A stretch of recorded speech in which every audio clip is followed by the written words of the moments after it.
How are you, lovely human beings? This episode, I wanted to chat about what's going on in my life. As the year comes to a close, a lot of reflection is taking place, and on an upcoming episode, I will be talking about last year's 2016 goals and how those panned out, and 2017 goals for the coming year. Listening to the most recent Tony Robbins podcast where he interviews Tim Ferriss regarding his new book, The Tools of Titans. I'm going to link to that particular episode in the podcast notes for this particular episode. And Tim talks about goals and not being married to them. I've heard James Altucher talk about the same, being so obsessive of goals and not enjoying life along the way. A great lesson for sure.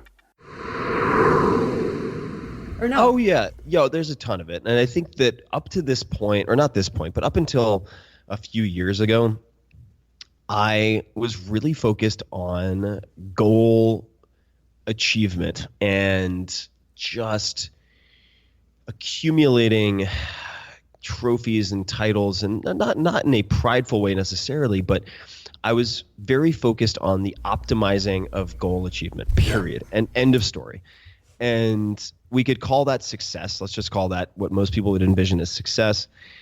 But I've come to realize that if you focus solely on achievement and not appreciation, not gratitude, you never feel fulfilled. You never feel content because you're so fixated on the future, as you have to be if you're just planning for the next thing. You actually have a very anxiety-infused existence. There's a constant low-grade anxiety being trapped in the future tense. And in the last 5 years, and I mean, we could get into it. Certainly, I've had some supervised experiences with, let's call it plant medicine, that I write about in the book with the help of a number of doctors. But I've also had observed a number of tragedies in my life. I've had friends. I'm at an age now where people are dying, and sometimes it's natural causes. Sometimes, super sad story. A friend of mine was with his newlywed, and they were climbing Kilimanjaro, and a rock came tumbling down, hit him in the head, dead on the spot. And I've realized that you're not guaranteed a long life on this planet, and for that reason, you don't want to wait to redeem things later. It doesn't work, A, but B, you're not guaranteed to get there. So for me, I've really tried to cultivate practices and processes and habits to cultivate enjoying and appreciating what I have now. Because if I can't do that, nothing I ever get will make me feel happy.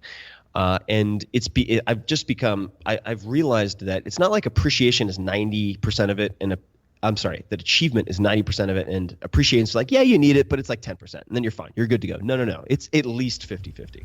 And my experience in the last couple of years, and you and I have talked about it, is success without fulfillment's the ultimate failure. You know, how many guys do you and I know that we've interviewed that have genius in so many areas, have added so much value to so many people? You know, it's the Robin Williams metaphor, right? Made everybody happy except himself. And so, I would argue that it's more than 50%. I think our culture, especially for those who've had achievement upbringing at some level, or their upbringing was a difficult upbringing and they went for achievement as a way to pull themselves out of it, that our culture reinforces achievement of being much more important than fulfillment, which is really just appreciation, which is really just gratitude. And you and I both know without that, there's nothing. The two emotions that dominate people's lives, the majority, and create havoc in their lives and their relationships, their business, is feeling angry. That's number one. And you can't be angry and grateful simultaneously. And the other one is fear, being fearful. And when you're fearful, you almost always make the wrong decision. And you can't be grateful and fearful simultaneously. So I think this process that I've seen it in you too, and I'm not with you every day, but you can hear it in you, you can feel in you. It's something that is a friend of yours that I'm so thrilled to see you have, and it's something that I'm doing in my own life as well. And I hope our listeners, hearing from both of us as crazy-ass overachievers that want to know the answer to everything now, that to realize that there's got to be a segment of your life where you linger a little bit, where you take in a little bit, where you stop and you taste life, not just keep pursuing the next thing. And that's not stopping and just sitting at the table of success too long so you're bored or you're not growing. It's just that delicate balance that you seem to be finding in your life right now. What's going on with me? With age, I'm learning that you have to be fluid in life. Have your plans, goals to work toward to, but be fluid. Open to what life will throw at you. And as I mentioned above, not to be enslaved by your goals. I'm getting back into reselling. but at a very light level and not as before. Amazon FBA and eBay. Amazon FBA, I'm going to be sending in about 20 items per week, and eBay only listing my own used electronics that I'm not using anymore. Action figures which I will be buying to make vlogs and short movies with, and small items. I want to avoid the storage room and work strictly from my apartment, from my little tiny studio apartment. Also making it a point to put away the items to be listed or sent to FBA. I don't want piles of merchandise laying around my tiny little apartment. When I initially made this decision, I was going to do clothes and shoes again. I even brought hanging mannequins, a white backdrop like photography kind of paper, laundry style plastic bags. Getting back into the swing of things with FBA was easy. I even found the UPS access point not too far away from my apartment to drop off the shipments. When it came to do eBay listing and photographing clothes and shoes, I said, ugh, this does not make me happy. So I donated all that stuff to a nearby Salvation Army.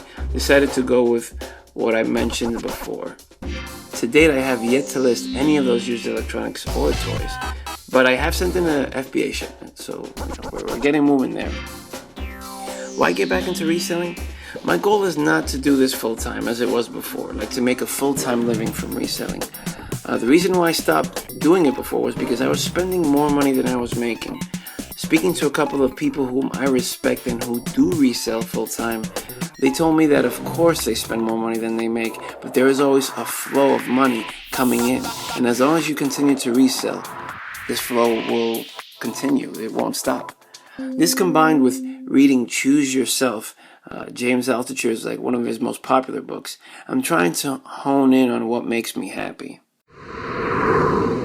We're living in this choose yourself era. Like, you can't expect the gods of corporate America to come down and like reach you up and pull you up to heaven anymore. Yep. People have to create their own brands, their own identities. People have to reach out to people directly, and because everybody got fired in 2008. So now, thank God to the internet and social media, we can create our own platform. You can create a blog and start to reach out to people, and as you deliver more and more value, more and more people will be attracted to that source. So you chose yourself. Reselling has always been fun. The sourcing, finding treasures, finding profitable items is the best. Finding alternative ways to make money, I'm all for. Not counting solely on my job for my income is my form of choosing myself. But I'm learning over time that doing something just to make money is no fun. It gets boring after a while. My dream is, with this podcast and vlog, maybe reselling, Kindle publishing, and we'll get into that in a little bit, I can generate about $4,000 a month and live my current lifestyle comfortably. That's $48,000 per year. That's not a lot, right? Maybe it is a lot. I've heard most of the world lives on only $2 per day, and that's crazy. I also think that if I put so much time and money into a skill, I should continue building it. Just this year I've noticed that. Examples being, I've worked at a front desk of a hotel for close to 18 years now, and I'm very adept at working in a front desk at a hotel. I'm not an expert or anything like that, but I think I can do that job very well. I'm also an okay social dancer. I've been doing that for 20 years now, and I love doing that. I've been podcasting for over a year now, and vlogging only since the summer. I've learned so much, and I want to make these skills, those muscles pertaining to these skills, increasingly stronger, and that's where the reselling comes in. It's a skill that I've learned so much over the last few years, and it's not a skill I want to just let go. It's not a muscle I want to atrophy. I want to build that muscle. I want to get back into Kindle publishing too, but I want to write my own stories. I write about situations that give me an emotional reaction when I'm journaling or when I'm kind of doing some creative writing. And i.e. that pretty much means things that either piss me off or get me down. I want to make these into stories, but I'm having trouble getting things to 5,000 words plus without adding a bunch of fluff. From the last time I checked, I think the minimum amount of words for a Kindle book to be published is 5,000 words. As I practice, I will start putting out these short stories as podcast episodes. And I would, of course, love to hear your thoughts, read your thoughts as comments on the blog. Those are coming soon. I'm writing every day as part of my morning ritual, journaling and writing creatively. I'm also starting to get back into drawing every day, rediscovering what made me happy as a kid. Video games, pop culture, t-shirts, comic books, all included. I think it's so important to rediscover that in your life.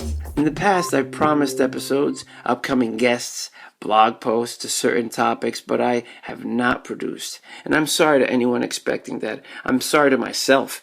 Less promises and more surprises. Less promises and more action. Dating update. Ever since I've made the podcast episode regarding dating, I've been taking minimal action in doing so. Joined a couple of online dating websites, no success yet.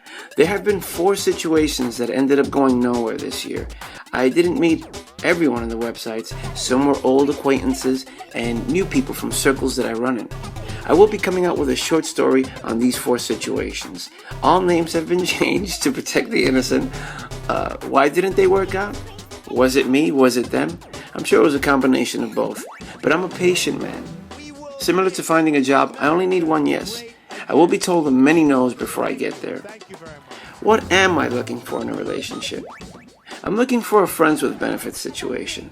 A friend that I can meet up with once or twice a week and have fun with, be intimate with. Thoughts, strategies, I guess I've run through my head.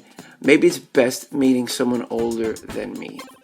My thinking is that they might already have grown kids that are out of the house for the most part. In my limited life experience, half assumption, older people have less inhibition and want to get right down to it. Someone younger might be looking to have children and to nest and to get a home together. I know it's a blanket statement and I can be completely wrong. And I would not resist being proven otherwise. Why a friend with benefits? I'm having such a wonderful time putting this podcast and vlog together. I want to spend the majority of my time doing this. I still have my intimate needs that I want met though, and don't want to commit to a massive amount of time to a relationship. But I will be open to whatever is to come. As I mentioned before, life is about being fluid and having the confidence in whatever changes are to come and one's ability to deal with it. I swore off reselling before, and now I'm reselling again. So, such is life. Reading has been incredible for me this year. I've never read so much in my life. I absolutely love it. Probably the biggest highlight of the year was reading. Listening to self-development podcasts has been big too. Really driving the point home of you are what you mentally, visually, audibly eat. Filling my mind with good self-development, motivational material has increased my confidence and ability in myself. It's continuing to give me tools to deal with myself, my shortcomings, and what I was taught when I was younger that's no good for me present day. Listening to podcasts and reading books has helped me with my porn addiction. It has helped me to realize that I'm not the story that I tell myself, where I can't have love or a relationship because of issues of my own patterns of the past. It has taught me that recovery in many situations is a lifelong pursuit and not just a quick fix.